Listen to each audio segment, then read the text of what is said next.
안녕하세요. 하루 필수 말씀 충전 하필 큐티 조정환입니다. 오늘 함께 나눌 하나님 말씀은 에스더 1장 1절에서 22절까지 말씀입니다. 오늘 이 말씀 통해서 하나님께서 보이지 않는 곳에서 어떻게 일하고 계시는지, 그리고 하나님의 그 주권 앞에 우리의 삶이 어떻게 겸손하게 낮아져야 하는지 이 말씀 함께 묵상해 보도록 하겠습니다. 오늘 말씀 함께 바로 읽어보시죠. 이 일은 아하수에로 왕 때에 있었던 일이니, 아하수에로는 인도로부터 구스까지 127 지방을 다스리는 왕이라. 당시 아하수에로 왕이 수산궁에서 즉위를 하고 왕위에 있은 지 제3년에 그의 모든 지방관과 신하들을 위하여 잔치를 베푸니, 바사와 메대의 장수와 각 지방의 귀족과 지방관들이 다 왕 앞에 있었다, 이렇게 설명을 하고 있습니다. 그래서 우리가 읽은 이 배경은 아하수에로 왕 때에 있었던 일이라는 걸 알 수가 있고, 아하수에로 왕이 즉위한 지 새 3년이 되지 않은 시점에서 잔치가 벌어지는 것을 우리가 읽게 됩니다. 그러면 이제 아하수에로 왕이 누구인지, 그리고 이 지금 다스리고 있는 이 바사로 표현되고 있는 이 페르시아가 어떤 나라인지를 우리가 간략하게 알아야 할 필요가 있을 것 같아요. 물론 우리가 모두 다 잘 알고 계시지만 이 역사적 배경을 좀 살펴보면, 이 바사 제국의 통치자들, 아케메네스 왕조의 가장 유명한 왕이라고 하면 이제 다리우스 왕이겠죠. 다리오 대왕이라고 불려지는 이 다리우스 1세가 아주 유명한 페르시아의 제국의 왕입니다. 그리고 그 아들이 크세르크세스 1세 아하수에로 왕이에요. 영화 이제 300을 제가 종종 예시로 들고는 하는데, 거기에 나오는 이제 크세르크세스가 오늘 본문에 등장하는 이 아하수에로 왕입니다. 근데 물론 이제 이 영화 300이라고 하는 영화는 이 페르시아를 굉장히 괴물 집단처럼 그려내기 때문에 역사적으로는 맞지 않아요. 당시의 문화적으로나 아니면은 통치 이념이나 이런 것들을 보면 페르시아가 훨씬 더 이 발전한 제국의 형태를 가지고 있었다는 걸 우리가 알 수 있는데, 이후의 이야기, 오늘 본문에서도 그 이야기를 살짝 이제 다루게 될 겁니다. 어쨌든 아하수에로 왕이 이런 통치의 시작을 하던 때가 그래서 언제냐라고 했을 때, 이 다리우스가 그리스를 침공을 하게 되는데, 이 그리스 침공에 실패를 하게 되죠. 그래서 이 그리스 침공 실패에 따라서 크세르크세스는 아버지의 복수를 하고 싶어 합니다. 이게 오늘 이야기에서 굉장히 중요한 내용이 될 거예요. 크세르크세스는, 이 아하수에로 왕은 그리스 정복을 다시 하고 싶어 합니다. 그래서 오늘 이 잔치가 굉장히 중요한 거였고, 그런 왕권을 강화하기 위한 수단으로 잔치를 삼고 있다는 걸 알아야 해요. 간략하게 좀 이 연표를 보면, 아하수에로 왕이 왕위에 오르는 게 주전 486년 경이고, 와스티가 폐위되는 게 이제 3년 만에 폐위가 되는 걸 우리가 알 수 있어요. 그리고 아하수에로의 그리스 침공이 결국에는 실패하게 되는 주전 479년 이후에 이제 에스더 왕후 등극과 그리고 불임절이 공인되는 이 이후의 이야기들을 우리가 볼 수가 있습니다. 그래서 이 그리스 침공이라고 하는 거대한 사건 앞에서 지금 유대인들이 직면하고 있는 위기에서 어떻게 빠져나가게 되는가를 우리가 한편으로 보게 되고, 그리고 이 강력한 제국이 그 힘을 총동원해서 제국을 이루어가는 과정에서 어떻게 실패하는가, 그리고 그 안에서 하나님께서 이스라엘을 어떻게 지키시는가에 대한 이야기를 우리가 읽게 될 겁니다. 그래서 이 수산궁 즉위 3년 차에 이 막강한 권력과 힘을 과시하고 누릴 수 있던 때에 그리스 아버지 이 다리우스 왕의 그리스 정복 과업의 실패에 대한 복수심에 불타올라서 다시 정복을 준비하고 있던 때가 이야기의 배경이라고 할 겁니다. 여기 왕의 연회에 참석한 사람들을 살펴보면, 이제 이 모든 지방관과 신하들을 위하여 잔치를 베풀었다. 바사와 메대 장수와 각 지방의 귀족과 지방관들이 다 왕 앞에 있었다라고 이야기를 하고 있어요. 그러니까 이 전시 내각을 준비하기 위한 일환으로 지금 이 잔치가 사용되고 있는 걸 우리가 알 수 있는 거죠. 왕이 여러 날 동안 곧 180일 동안의 그의 영화로운 나라의 부함과 위엄의 혁혁함을 나타내게 됩니다. 180일 동안 이 잔치를 하는 게 과연 가능한가 생각을 해보면 사실상 불가능해 보이죠. 왜냐하면 지금 이 모든 이 지방관들이 그들의 직무를 벗어나서 6개월이나 되는 긴 시간 동안 잔치만 벌인다면 전쟁이 가능할까요? 그러니까 이 이야기는 지금 아하수에로 왕의 강력한 힘에 대해서 강조하고 있지만 반대로 보면은 이 강력한 힘을 완전히 이상하게 사용하고 있는 것을 보게 돼요. 이상한 힘을 사용하고 있는 이 왕이 과연 그 정복에 성공할 수 있을 것인가? 실패할 수밖에 없었을 것이다 라고 하는 결론이 나게 되죠. 이 이야기를 듣고 있는 이 에스더 이야기를 듣고 있는 유대인들이 봤을 때에 이 왕은 지금 말도 안 되는 힘을 사용하고 있다라고 하는 것을 알 수 있는 겁니다. 여기에 이제 이 잔치가 어떤 방식으로 이루어졌는지에 대해서 이 배경이 묘사가 되고 있죠. 이날이 지나면 왕이 또 도성 수산에 있는 귀천간의 백성을 위해서 왕궁 후원 뜰에서 7일 동안 잔치를 베풀게 됩니다. 백색, 녹색, 청색 휘장을 자색 가는 배줄로 대리석 기둥 은고리에 메고 금과 은으로 만든 걸상을 화반석, 백석, 운모석, 흑석을 깐 땅에 진설하고 막 엄청나게 화려한 이 잔치의 모습을 우리가 읽게 돼요. 금잔으로 마시게 하니 이제 이 술이 얼마나 많이 제공이 되는지를 보게 되는데 잔의 모양이 각기 다르고 왕이 풍부했기 때문에 그러니까 이 부유함이 얼마나 대단했는지 어주가 한이 없었다. 끊임없이 술을 마실 수 있었다. 이런 이야기이고 마시는 것도 법도가 있어서 사람으로 억지로 하지 않게 하니 왕이 모든 국내 관리에게 명해서 각 사람의 마음대로 하게 했다라고 이야기를 하고 있어요. 지금 각 사람이 마음대로 한마디로 말하면 무법이 법이 되는 겁니다. 법이 없어요. 제한이 없습니다. 원래는 왕이 마시는 만큼만 또는 그 이하로만 마시게끔 하는 게 주류에 대한 이 법령이었어요. 지금 여기에서는 무법이 법이 되고 있어요. 잔치가 가지는 이 쾌락과 탐닉의 한계가 없다는 것을 보여주고 있습니다.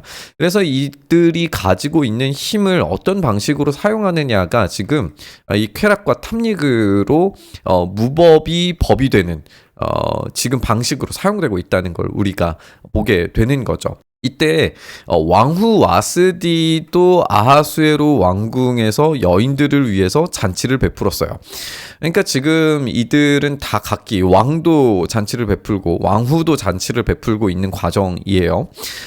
그러니까 지금 와스디는 잔치를 베풀고 있는데 왕의 그 연회 가운데에서 이 작게 여인들을 위해서 잔치를 베풀고 있는 거예요.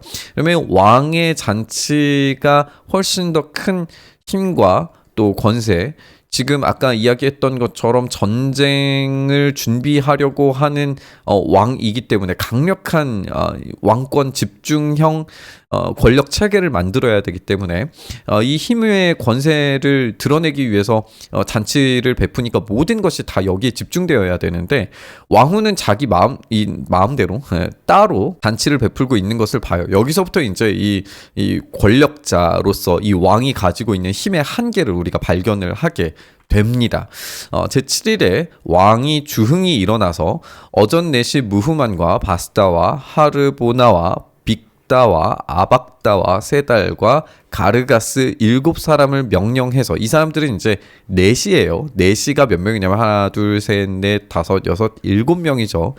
이걸 좀 주의 깊게 살펴볼 필요가 있습니다. 왜냐하면 이게 약간 그 아이러니를 보여주거든요.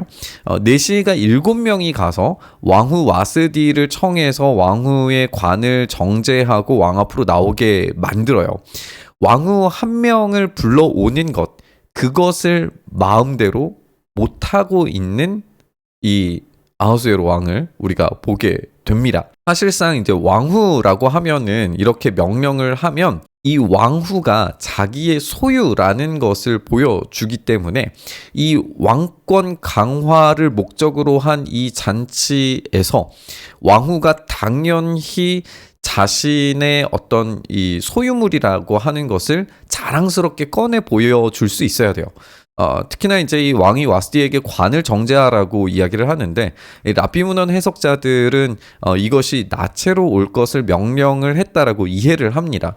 그러니까 지금 왕은 어떤 명령이라도 내릴 수 있어야 하고 어떤 것이라도 복종해야 되는 힘을 보여줘야 돼요. 그런데 이 힘을 4시 7명이나 되는 사람들이 과연 동원되어야 했는가? 질문이 들게 되죠. 게다가 이제 왕후도 결국에는 그 명령을 따르기 싫어합니다. 그래서 왕이 진노해서 마음이 불붙는 듯 했다라고 그렇게 이야기를 하고 있어요. 지금 이 왕후가 왕명을 거부하는 이 과정은 왕권 강화의 목적이 있는 상황에서 결국에는 이 명예를 중요시하는 이 사회에서 왕에게 수치심을 안겨주는 행동이었어요. 이것이 왕에 대한 아주 지독한 공격으로 여겼을 것이고, 이 명예에 대한 공격이라고 하는 점에서 우리가 앞으로 살펴보게 될 인물들의 명예가 어떤 방식으로 높여지고 어떤 방식으로 땅에 추락하는가, 그리고 누가 그 명예를 높여주는가 라고 하는 질문을 우리가 보게 될 겁니다. 여기서 결국에는 명예를 자신들이 소유했다라고 생각하는 사람들은 그 명예가 모두가 다 땅에 떨어지는 것을 보게 돼요. 심지어는 지금 아하수에로 왕도 자신의 명예가 떨어진 것을 먼저 시작전부터 보여주고 있습니다. 이 분노에 따라서 왕이 사례를 아는, 때를 아는 이런 사람이라고 해석이 되기도 해요. 그래서 때를 분별하는 어떤 박사들, 점술가들 이렇게 설명을 하고는 하는데 그렇든지 아니든지 중요하지는 않을 것 같아요. 어쨌든 현자들에게 질문을 합니다. 왕이 규례와 법률을 아는 자에게 묻는 전례가 있었는데, 이게 이제 헤로도토스에 의하면 페르시아 왕들은 소송 사건을 다루는 데 있어서 이 판사들을 임명하고 법률과 관습 조항들을 해석하게 했다라고 하는 기록이 있어요. 그리고 7명의 조언자들이 이제 등장을 하게 되는데, 여기에 이제 7지방관 가르스나 세달, 아드마다, 다시스, 메레스, 마르스나와 무무간 이렇게 등장을 하는 걸 보게 됩니다. 우리 이 이름들을 다시 한번 좀 살펴보면, 지금 여기에서도 지금 무후만, 무무간, 비스다, 마르스나, 하르보나, 메레스, 빅다, 다시스, 아박다, 아드마다, 세달, 가르가스, 가르스나, 약간 이 어감이 비슷한 듯 하면서 또 이 숫자도 7명으로 딱 맞는 약간 이런 이름이라는 걸 우리가 보게 돼요. 어쨌든 이렇게 지금 7명의 내시를 통해서 왕후를 불러냈던 왕이 이제 7명의 지방관을 통해서 왕후를 폐위시키려고 하는 계획을 하려고 하는 걸 보게 돼요. 결국 왕이 직접 힘을 가지고 뭔가를 하는 게 아니라 누군가에게 계속 의존하고 있는 모습을 보게 되죠.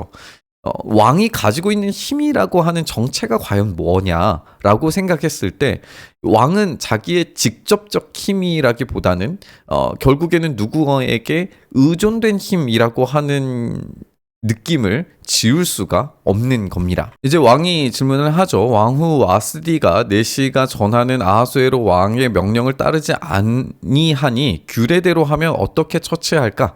무무간이 왕과 지방관 앞에서 대답하여 이르되, 왕후 와스디가 왕에게만 잘못했을 뿐 아니라 아하수에로 왕의 각 지방 관리들과 뭇 백성들에게도 잘못했습니다 라고 이야기하고 있어요. 그 잘못의 이유가 뭐냐 하면, 아하수에로 왕이 명령해서 왕후 와스디를 청하여도 오지 아니하였다 하는 왕후의 행위의 소문이 모든 여인들에게 전파되면 그들도 그들의 남편을 멸시할 것인지, 이제 행위에 대해서 왕후가 했던 행위를 다른 남자들도 따라 하게 되고, 이것이 명예와 관련된 이야기라고 하는 걸 알 수 있어요. 멸시라고 하는 걸 보면 이 명예와 관련된 이야기라는 걸 분명히 알 수가 있죠. 오늘이라도 바사와 메대의 귀부인들이 왕후의 행위를 듣고 왕의 모든 지방관들에게 그렇게 말하리니 멸시와 분노가 많이 일어나리이다 라고 하면서 지금 이 이야기의 핵심이 명예와 관련되어져 있다라고 하는 게 계속 반복이 되고 있어요. 그래서 이들은 남성의 명예를 지키고 싶어 합니다.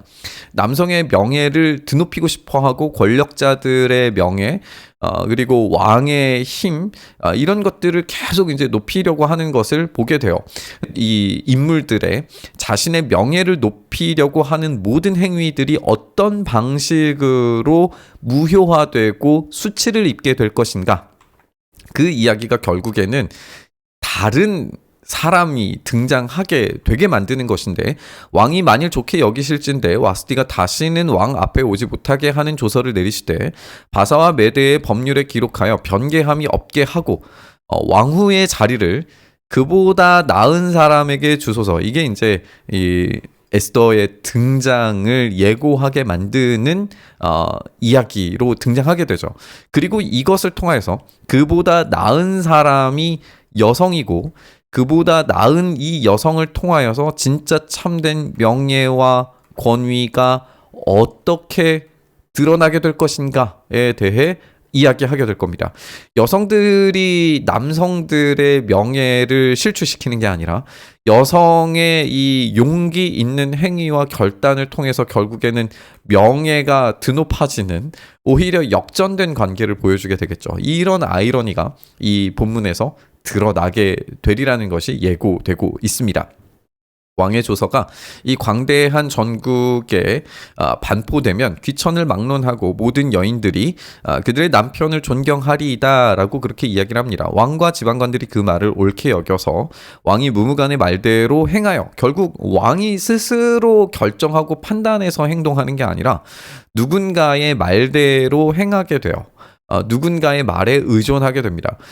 지금 왕은 전쟁 준비를 하면서 강력한 이 힘을 바탕으로 해서 전쟁을 수행해야 되는데, 이런 일들이 시작부터 발생하는 것으로 보아서 이 전쟁이 과연 승리할 수 있을 것인가 라고 하는 의문이 들게 되죠. 그런 이야기들을 이 에스더를 읽고 있는 사람들은 이미 간파하고 읽고 있었을 겁니다. 각 지방 각 백성의 문자와 언어로 모든 지방에 조서를 내려 이르기를 남편이 자기의 집을 주관하게 하고 자기 민족의 언어로 말하게 하라 라고 그렇게 이야기하는 걸 보게 돼요. 이때 각 언어로, 자기 민족의 언어로 말하게 하라 라고 이렇게 이야기하고 있죠. 헤로도토스가 페르시아 제국이 다중 언어 문화를 가지고 있었다라고 하는 것을 이야기하는데, 그것과도 이제 잘 맞아 떨어지는 이야기입니다. 그리스보다 훨씬 더 이제 타 민족과 타 문화에 대해서 열려져 있는 문화를 페르시아가 가지고 있었다는 것은 분명히 사실이에요. 그런데 우리가 여기서도 한 가지 생각해 볼 건, 느헤미야 13장 24절 25절을 참고를 하면 유대인들이 더 이상 자기 집에서 유대인들의 언어를 가르치지 않는 것 때문에 문제가 생기는 이야기가 등장을 하게 되거든요. 그러니까 점점 자신들의 정체성과 언어들을 잃어가고 있어요. 어떤 이 강력한 왕과 가부장 제도가 등장을 하고 있어요. 그러니까 여기에서 점점 더 유대인들이 설 자리들이 사라져가는 것을 우리가 보게 되는 거죠. 이때에 더 나은 사람이 등장하게 되는 게 절실해지고 있는 상황이었다라고 하는 걸 우리가 생각을 해볼 수 있습니다. 우리는 이 이야기 속에서 아하수에로 왕의 이 강력한 힘에 초점을 맞추고 있지만, 그와 동시에 이 세계의 통치자들의 실상이라고 하는 것이 사실은 그렇게 견고하지 않다라고 하는 점을 우리가 생각해 보게 됩니다. 이 세계의 통치자들은 어떤 이 권력을 사용해서 끊임없이 쾌락과 또 탐욕을 추구하죠. 그 힘과 또 권력이라고 하는 것이 사실은 결국 누군가에게 의존해야 하고 결국에 그것이 무법의 법으로 진행되는 어떤 이 파괴적인 질서로 나아갈 수밖에 없는 것이라는 걸 이 본문에서 드러내 보여주고 있는 것 같습니다. 하나님은 이 장면에서 전혀 등장하고 계시지 않지만 하나님께서 선택하신 사람들을 곳곳에 또 그 시간과 때에 맞춰 세우심으로써 결국에 하나님의 뜻을 또 그들의 권력과 힘의 이 덧없음을 폭로하시고 드러내게 하시고 결국에 힘없는 자들을 통하여서 일하시는 하나님의 계획들과 하나님의 나라의 보호를 반드시 보여주신다는 것을 우리가 보게 됩니다. 결국에 우리의 인생의 극장에서 주인이 우리라고 자꾸 말하고 우리의 힘을, 우리의 권력을, 우리의 능력을 보여내려고 할 때마다 우리는 결국 실패할 겁니다. 하지만 우리 주님께서 진짜 그 힘의 주인이 되셨을 때에 주님께서 보여주신 그 인생의 극장에서 주님께서 주인공 되시는 그 놀라운 연극 속에서 우리의 인생의 참된 의미와 하나님의 보호와 또 일하심들을 우리가 발견하게 될 줄 믿습니다. 지금도 여전히 우리의 역사 속에서 우리의 삶 속에서 일하고 계시는 그 주님께 우리의 주권을 내어드리기를 결단하면서 우리 묵상의 자리로 나아가시죠. 주님, 그렇게 우리의 힘과 우리의 능력이 아니라 오직 주님의 힘과 주님의 능력만이 우리 안에 드러나게 하여 주시옵소서. 그리고 우리 가운데 행하시기를 간절히 바라고 소망하며 우리 주님 예수님 이름으로 기도드리옵나이다. 아멘.